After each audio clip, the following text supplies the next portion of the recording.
Hey y'all, it's Celt. So yesterday I released a video talking about the conspiracy theory surrounding the Epstein documents that are about to be released. And in that video I prominently featured a video by this person. Her video talks about how the Chinese spy balloon and other things going on in the news are just a distraction from the Epstein docs about to be released.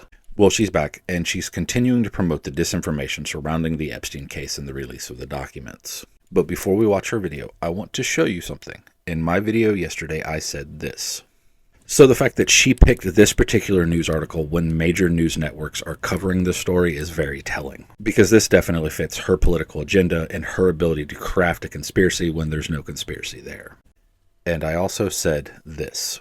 The majority of documents in the Epstein case have already been unsealed. We know approximately 99% of the John Doe and Jane Does listed in all these documents already. We know this because the entire Epstein saga was not just one individual trial in which one judge sealed all the documents away. Remember that, because that's going to be important later. So now let's roll her clip. This is the Epstein doc. Look at this, 26 of 2,024 pages. I'll be back later. I'm just going to go looking. I might be back.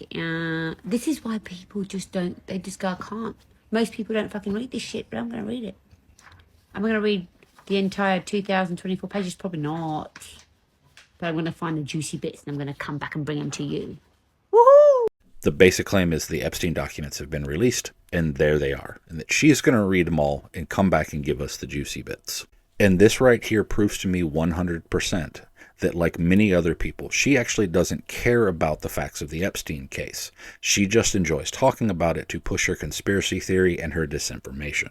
This shows me that she has done nothing more with this case than read the headlines of truther articles and watch sensationalized videos that confirm her political bias. Because if she actually cared about and knew about the Epstein case, she would know that those are not the new documents. Those documents that she's standing in front of, hosted on Document Cloud, were released in 2019 from the 2019 court case. As soon as the news broke on the Daily Mail that the Epstein documents were about to be released, it started flooding Twitter that the documents had already been released, linking to this Document Cloud PDF. This was shared all over without any bit of fact-checking. Because again, the majority of people who care about the Epstein case don't actually care about facts. They just care about pushing their political agenda and the clicks and views. But if we pull up the same exact Document Cloud file that she's standing in front of, we can easily check and see where the source came from that and see that it came out in 2019. If you go to it and you click the three lines in the top right corner, it's going to bring you into more information about that file. So as you can see, it's going to give us the option to click Original PDF. That'll take us straight to the PDF file that we could download or print if we wanted to. Before you print this, reminder, it is over 2,000 pages. We can also see that the contributed byline is for the insider staff, meaning Business Insider. But the important part right there is See Related Article. If we click that, it's going to take us to the related news article that first announced these documents being released. The news article that created this Document Cloud. We already know that since it was contributed by insider staff, it's going to be a Business Insider news article. So let's click it.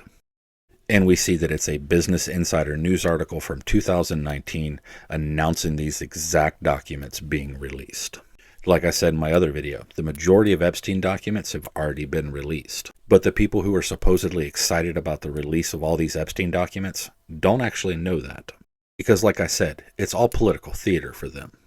It allows them to push their political biases and conspiracy theories without actually having to do any work to actually help victims of child exploitation. And while they focus on that, thousands of children every year are being exploited and abused by people who are not famous and who will never get the news coverage. But while they claim news articles like Chinese spy balloons are distracting people from the Epstein case is actually distracting these very people from other issues of child exploitation. So I'll say it again.